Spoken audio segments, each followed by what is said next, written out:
tools ini semakin kesini semakin bertambah dan berkembang. Oke. Kenapa? Karena kebutuhan customer kami pun bertambah. 28 tahun ngurusin hal tersebut ya Uni. Ya.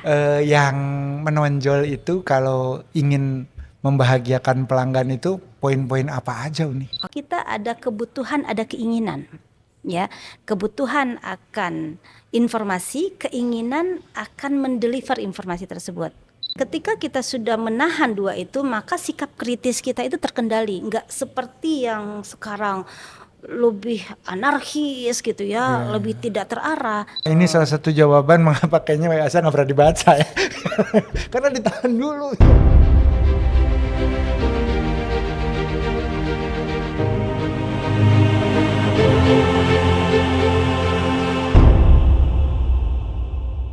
Assalamualaikum warahmatullahi wabarakatuh.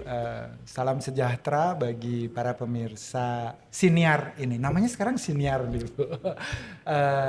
Kita pada kesempatan kali ini bersama di sebuah tempat yang keren, di sebuah gerai yang dioperasikan oleh sebuah perusahaan telekomunikasi terbesar di Indonesia, dan tamu saya juga hari ini sangat istimewa ya. Jadi beliau ini saya speechless lah, kehabisan kata-kata untuk menggambarkan profilnya, karena kayaknya ini idaman banget bagi generasi milenial deh gitu ya. Punya profesi yang sangat baik di bidang telco, terutama punya keahlian khusus yang terbangun karena experience ya Bu ya, dalam konteks customer care operation. Dan sekarang punya tanggung jawab cukup banyak ya di Bandung Raya, katanya ada 14 Grapari dan seterusnya. Nggak kebayang satu aja kita repot gitu ya. Dan tidak hanya itu, dengan pengalaman puluhan tahun di telco, beliau ini juga ternyata mampu mengelaborasi potensi lainnya, yaitu dari aspek akademis. Ini nanti kita akan berbincang lebih lanjut, tapi saya sapa dulu beliau. Selamat, ini kebetulan kita sore ya Bu ya. Selamat sore Dr. Husnita. Selamat sore dokter. Satu dokter. Aduh, ya. Saya itu sudah lama meninggalkan profesi ya. Sekarang sudah menjadi dokter cinta. Jadi Dr. Husnita ini punya panggilan sayang di antara sahabat dan rekan dekat ya. Jadi jangan dipanggil ibu, katanya panggilnya sus. Aduh, sus N panggilannya. Jadi aduh, beliau ini kalau kita lihat sosial medianya, kita panas hati kita gitu ya. Jadi sosial medianya itu membuat kita FOMO, membuat kita disorientasi, minder dan seterusnya ya. Jadi pengalamannya banyak, dan salah satu karya terakhirnya ini yang ada di dekat kita nih. Yang ini hari ini kita akan coba elaborasi. Nih, ada sebuah buku beliau yang menggelitik sekali, yaitu tentang ini ya Bu ya, AI, tetapi juga dalam konteks implementasinya di bidang profesi beliau, yaitu customer care. Iya, gitu betul ya. sekali. Mungkin Bu, saya ingin menggali terlebih dahulu. Kok ibu katanya sus? Nggak konsisten nih. Nggak konsisten saya ya. Jadi sus N ini juga tentu bagus sekali dalam bidang komunikasi, karena doktor ilmu komunikasi, dosen juga loh di Telkom University. Ini Telkom mau endorse nggak ya? Terus kemudian saya ingin sedikit menggali nih Bu. Kita kan tahu tadi, saya manggilnya Uni aja deh. Iya. Uni ini kan asli Bukit Tinggi. Betul. Orang Minang ini punya etos kerja luar biasa. Alhamdulillah. Cerdas, solehah, dan Amin. juga merantau, kemudian mencari, mengelaborasi. Kira-kira dulu itu waktu masa kecil itu hal yang paling berkesan apa Uni ini? Oke. Kalau masa kecil berkesan itu sebenarnya saya orangnya minder dok. Nggak mungkin. Betul, karena saya merasa IQ saya pas-pasan. Betul sekali, karena saya ingin di fisika waktu itu.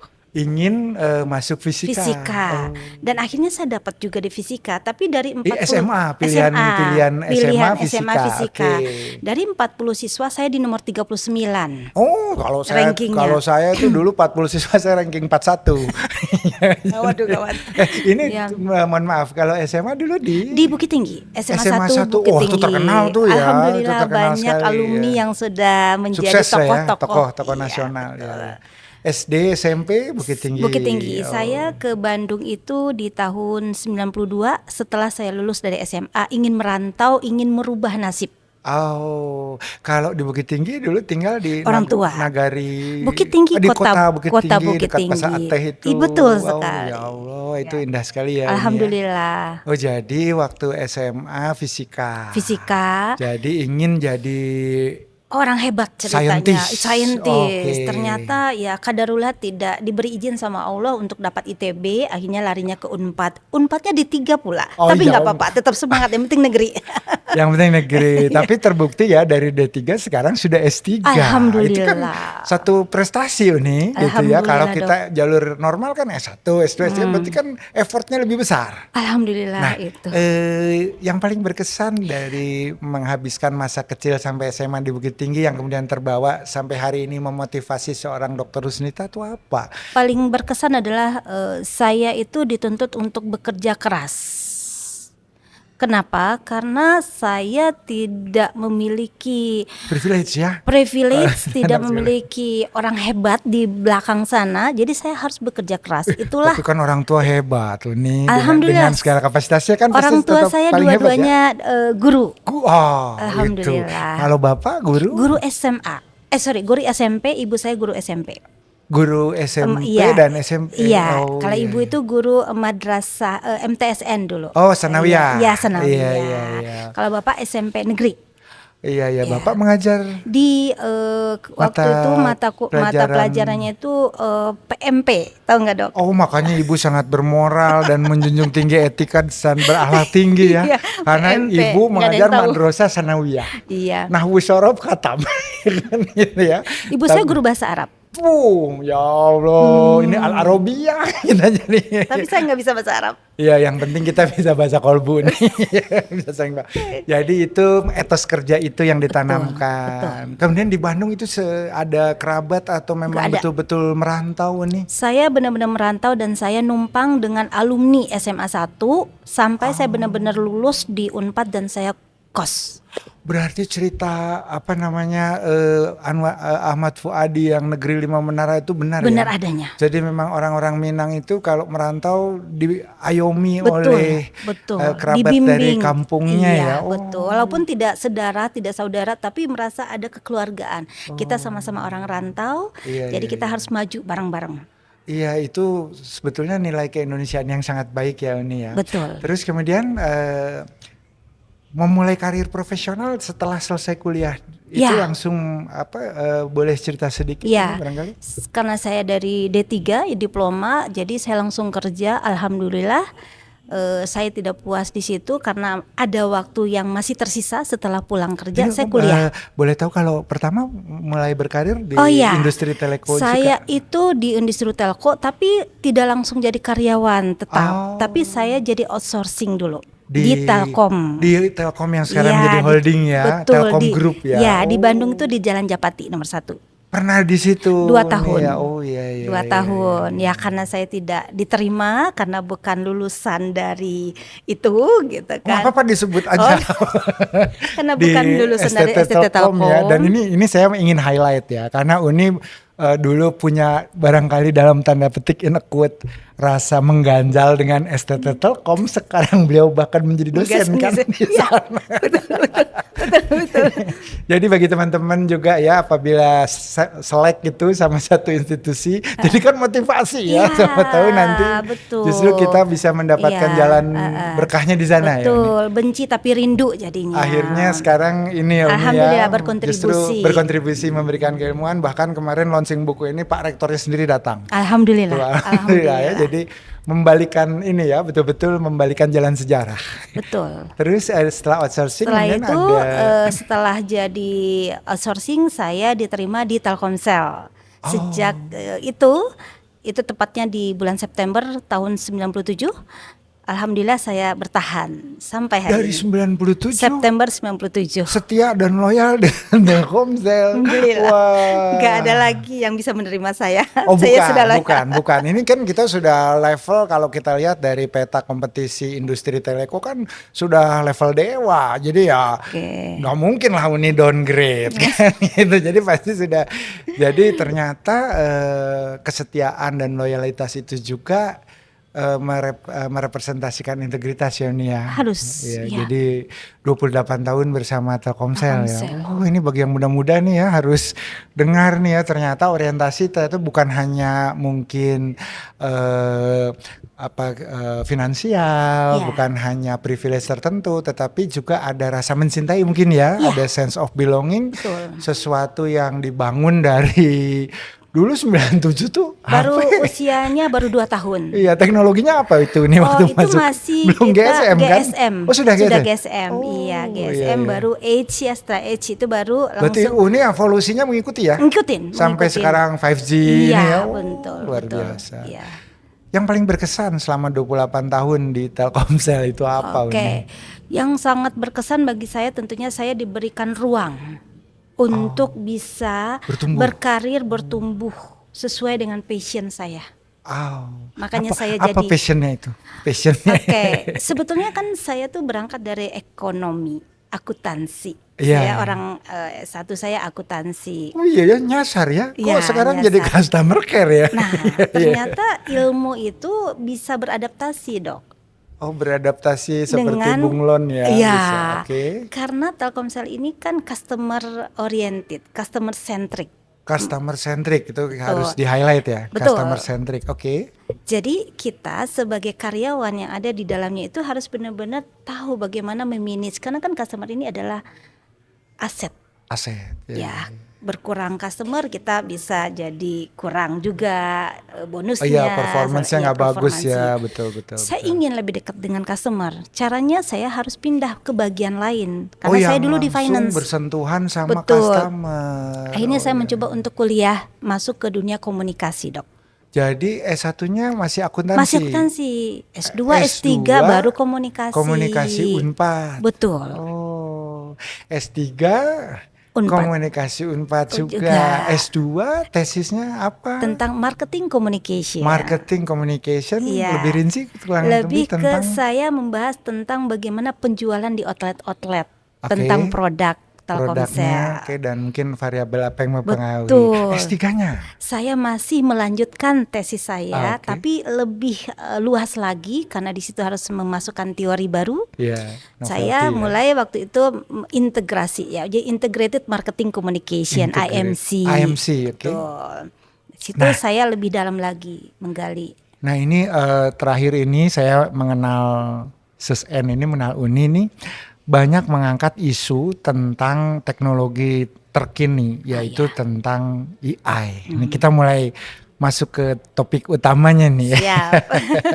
Jadi Uni ini belakangan banyak salah satu tokoh cendekiawan di Indonesia saya kira yang mulai mengintegrasikan AI dan memotretnya dari aspek humaniora, karena rata-rata orang yang bahas AI itu para engineer, orang yang base-nya adalah teknologi, tapi kan jarang sekali orang kemudian melihat bagaimana implementasi AI dan juga dampaknya kan pada hal-hal yang tadi sangat membumi sebetulnya. Jadi AI kalau di customer care itu gimana, Oke. AI kalau di public relation tuh gimana. Sampai saya pernah membaca buku beliau sebelum ini, itu juga sudah masuk ke arah pendekatan digital juga. Betul, ya ini ya. Nah tapi ini memang revolusioner kalau menurut saya. Dan visioner. Jadi saya lihat SESN ini sangat visioner karena sudah melihat AI itu sebagai bagian yang terintegrasi Iya. dari manajemen pelayanan publik, termasuk di dalamnya customer care. Iya. Itu menurut Uni ya, kita back to basic dulu. Iya. Apa sih sebenarnya yang Uni tangkap ya dari sisi akademis dan juga profesional? Kira-kira AI itu benda apa sih kalau kita bicara di dalam konteks manajemen ataupun tadi ya customer care dan Iya. komunikasi gitu? Iya. Posisi dia di mana sih sebenarnya gitu? Oke. Kalau kita bawa AI, artificial intelligence ke dunia praktisi. Dunia praktisi. Iya, kami menganggapnya itu adalah tools alat yang membantu kami mendeliver informasi kepada customer. Oke. Tools ini semakin kesini semakin bertambah dan berkembang. Oke. Kenapa? Karena kebutuhan customer kami pun bertambah. Iya, Maka iya. yang namanya AI ini, tools ini ya harus kita adopt dan harus kita pelajari karena dia adalah mitra kami. Oke. Jadi kalau dulu kita punya mitra itu misalnya mitra dalam PT apa, tapi kami menganggap AI Dulu ini adalah entitas bisnis gitu ya. entitas bisnis. Sekarang sebuah teknologi ya. Teknologi tools yang memang alat perang kami gitu. Oh iya, iya. Ya, untuk membantu menyelesaikan permasalahan pelanggan. Sejauh mana Uni kalau secara teknis AI bisa membantu meningkatkan misalnya engagement dengan customer, Oke. meningkatkan customer satisfaction. Hmm. AI kayak gimana sih yang bisa mendeliver hal-hal tersebut Iya. Uni? AI yang kita minta di sini adalah yang benar-benar memahami kebutuhan kami sebagai operator pastinya ya. Kemudian AI yang benar-benar lengkap dengan fitur-fiturnya, komprehensif sehingga saat kita menyampaikan informasi itu tidak lagi menjadi hambatan. Kita mau cari informasi apapun kita punya tools itu lebih dan cepat, customer lebih lagi-lagi mudah. judulnya adalah customer experience Iya. ya. Pengalaman pelanggan itu benar-benar terpenuhi dan mereka tuh happy pulang gitu. Puas gitu ya. Puas, itu yang ingin kita ciptakan selalu. Iya, iya. Nanti peran manusianya di mana nih Uni? Oh jelas. Nanti jangan-jangan AI tidak- diganti AI semua nih. Tidak. AI tidak akan pernah ada kalau manusia itu Nggak tidak ada ya? Oh iya, iya, iya, iya. Makanya kita bilang tadi mitra, tools kita. Bukan nanti dia take over semua Uni. Saya pikir enggak, saya pikir tidak. Belum ada teori bahkan Prof. Suwo Iya, kemarin iya, iya. juga sependapat bahwa sepintar-pintarnya AI tidak akan pernah mengalahkan IQ-nya manusia karena yang membuat AI adalah manusia itu sendiri. Manusianya mungkin Prof. Suwo, yang IQ-nya di atas. Di atas rata-rata. rata-rata. Kalau kita kalah kali sama dia. Iya, itu perspektif orang yang sudah Iya, paham. Itu POV-nya beliau itu, karena beliau yang Programmernya. Nah, ini Uni, sebelum ini ketika semua proses operasi itu di-handle oleh manusia,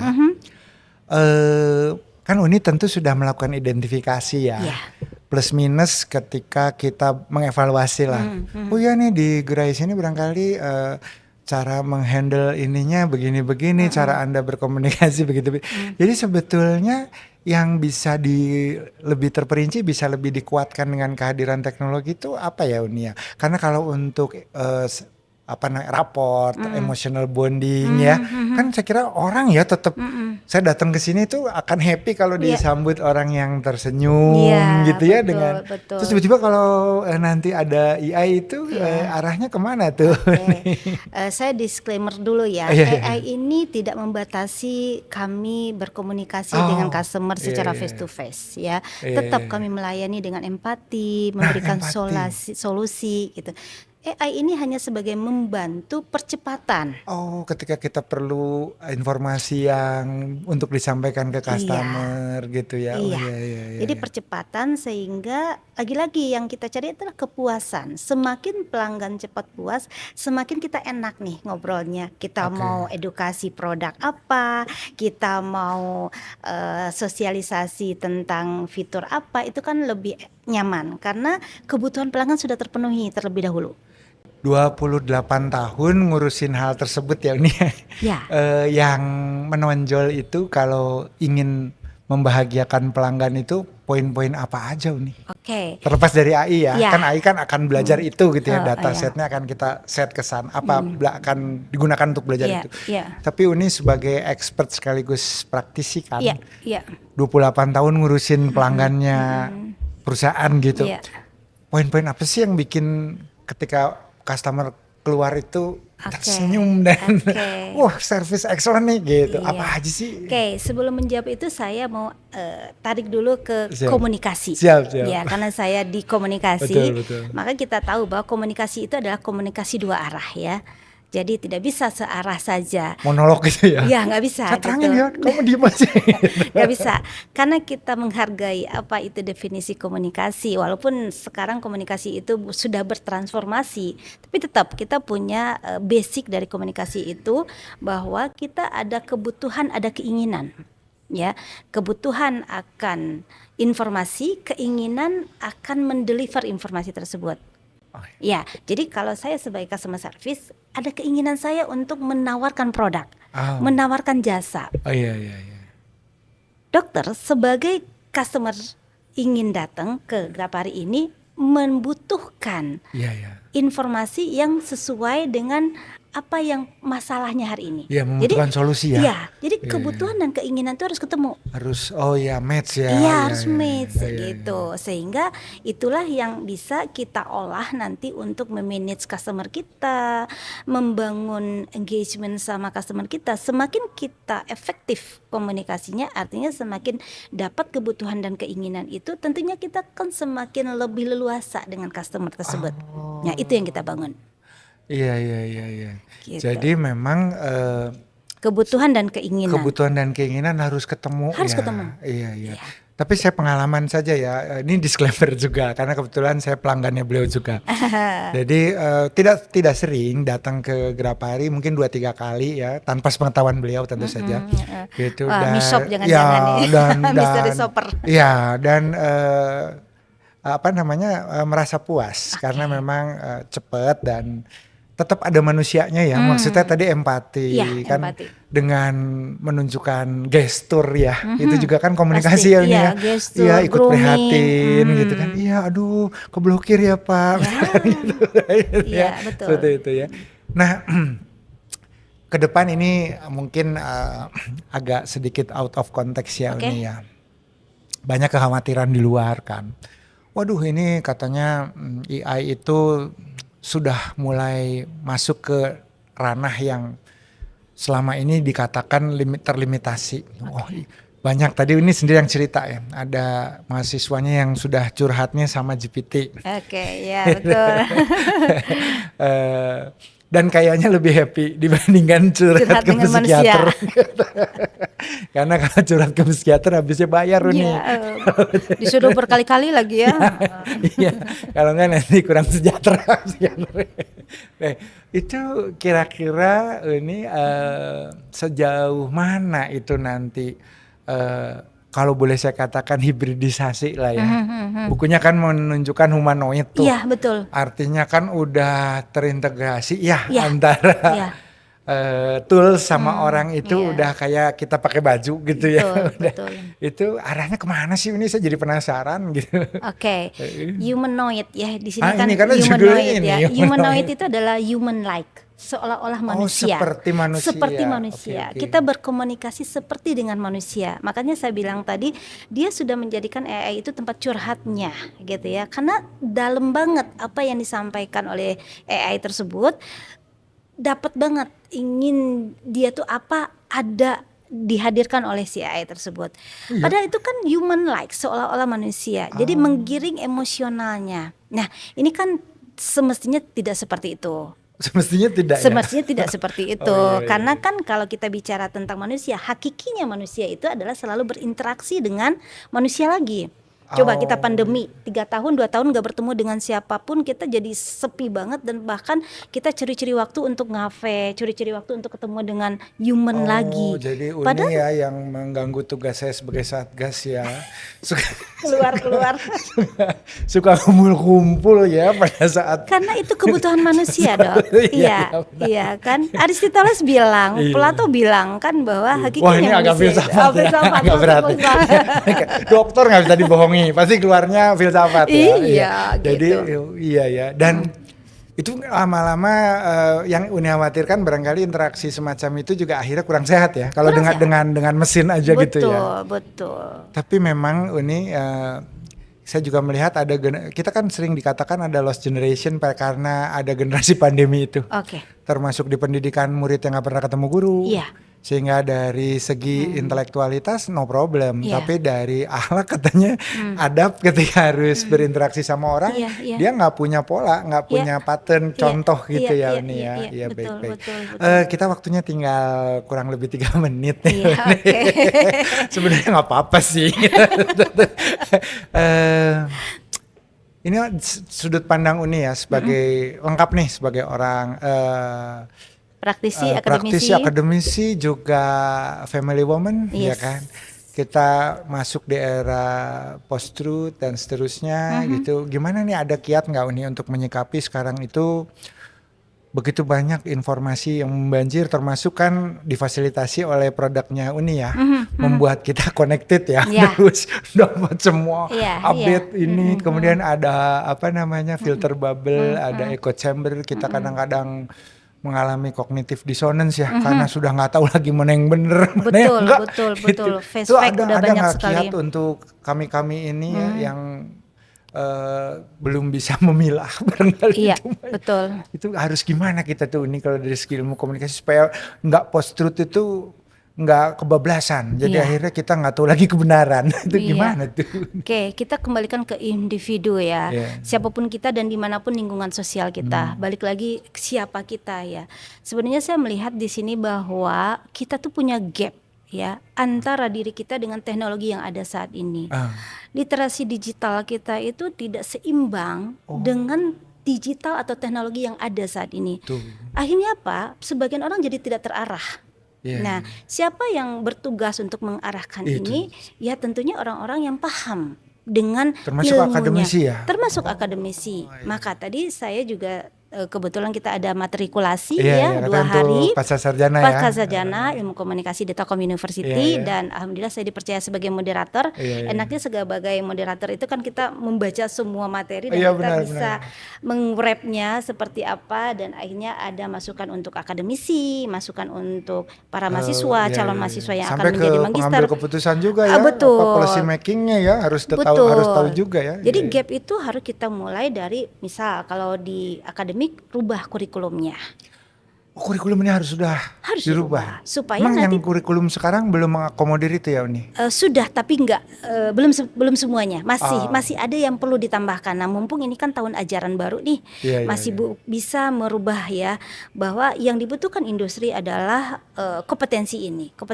Jadi ketika mereka keluar dari akademik masuk ke praktisi mereka tuh udah tahu oh ini nih yang Oh, dibutuhkan iya, iya, iya. kompetensi saya itu terpakai ternyata. Kalau sekarang tuh rata-rata masih belum nyambung ya Uni ya? Nah itu Antara- masih ada oke. gap karena tadi dari Kementerian Ketenagakerjaan juga bercerita tentang berapa jumlah penduduk saat ini, berapa tenaga kerja, Iya. berapa pengangguran dan ternyata di situ dikatakan bahwa kenapa banyak pengangguran karena filter dari industri itu sangat kencang sekali, sangat sempit sekali karena mereka ingin memanfaatkan kemampuan tenaga kerja yang siap pakai.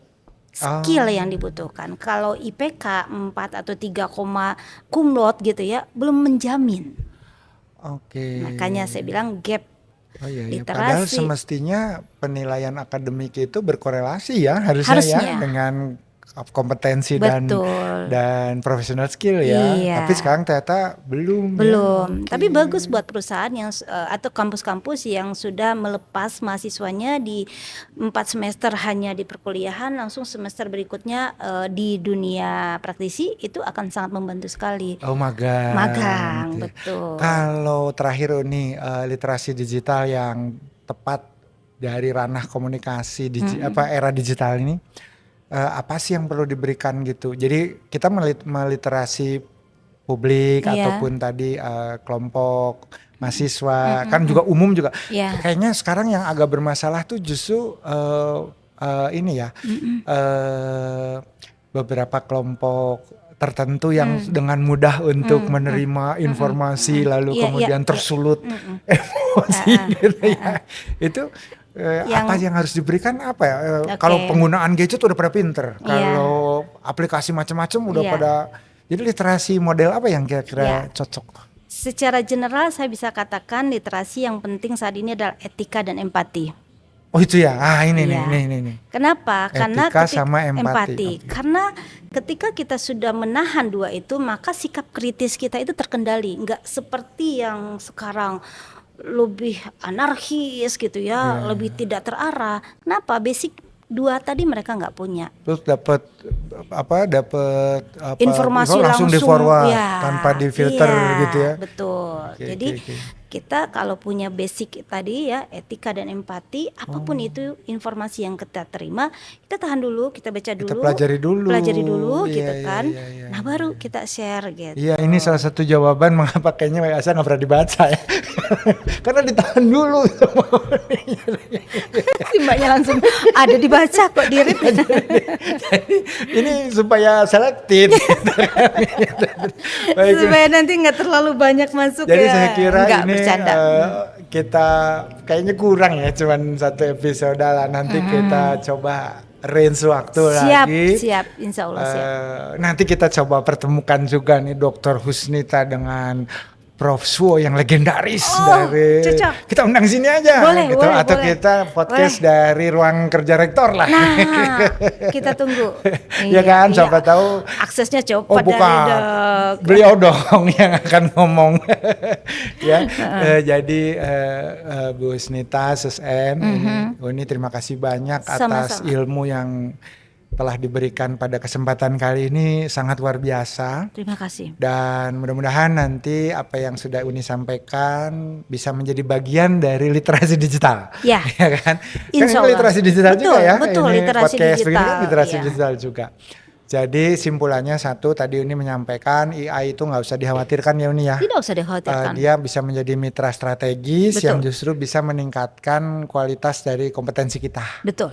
Yang kedua, tadi Uni juga sudah menyampaikan, tetap saja ada hal-hal yang bersifat humanistik ketika kita menghadapi orang, terutama dalam konteks customer care. Ya. Tetap ada empati yang harus dibangun, tetap ada komunikasi dari hati lah gitu Dari ya. hati, benar. Sesuai antara kebutuhan dan solusi yang ditawarkan, tadi kata Uni. Kemudian yang ketiga tadi ternyata untuk pendewasaan masyarakat pengguna teknologi informasi kita perlu banyak belajar ya Uni ya. Harus. Literasi itu ternyata bagian penting dari tidak hanya produk teknologi yang kita agung-agungkan, Ya. tetapi juga menyiapkan manusianya Ya. untuk bisa mengoptimalkan pemanfaatan itu. Iya. Jadi sore yang sangat indah ini Uni Oke. terasa semakin cerah. Asik, mulai puitisnya keluar. Mulai pantun-pantun Iya, karena kayaknya Uni nih. telah memberikan kami secercah harapan Asik, harapan apa yang tuh? bisa meningkatkan kualitas peradaban. Ah, iya. Mungkin Insya ada Allah. closing statement Uni? Baik, ya karena tadi kita membahas tentang buku ya, yang kedua saya ini yang Oh, memang iya, ini. fokus ya terhadap bagaimana mengoptimalkan AI. Ya. Kemudian AI itu harus dibangun untuk rasa empati ya, dan kemudian kami sebagai praktisi yang memang memanage pengalaman pelanggan, nah itu harus konsisten. Tidak bisa hanya sebatas pelanggan komplain, setelah itu kita tidak melakukan satu inovasi, tidak ada follow up-nya tidak gitu melakukan ya. engagement lagi, itu tidak bisa. Kita harus membangun loyalitas pelanggan dari pengalaman pelanggan itu sendiri. Oh, iya. Baik, jadi ini seorang yang sangat care banget dan tempatnya di customer care. Iya. Jadi ini namanya mothership management. Azza. Tidak hanya servant, tetapi seorang ibu yang merawat, memelihara, membangun hubungan baik, ya kan ya? Betul. Ini ya empati. Dan tadi saya garis bawahi supaya penutup kita, ternyata ada AI berempati. Oh, ada. Jadi nanti clickbait kita Iya. adalah AI berempati. Ada, Iya kan? pasti ada. Gitu. Baik, sekali lagi terima kasih Uni. Senang kasih, sekali hari Om. ini bisa belajar banyak dari Uni. Teman-teman, kita cukupkan dulu sampai sekian. Wabillahi taufiq wal hidayah. Wassalamualaikum warahmatullahi wabarakatuh. Waalaikumsalam warahmatullahi wabarakatuh.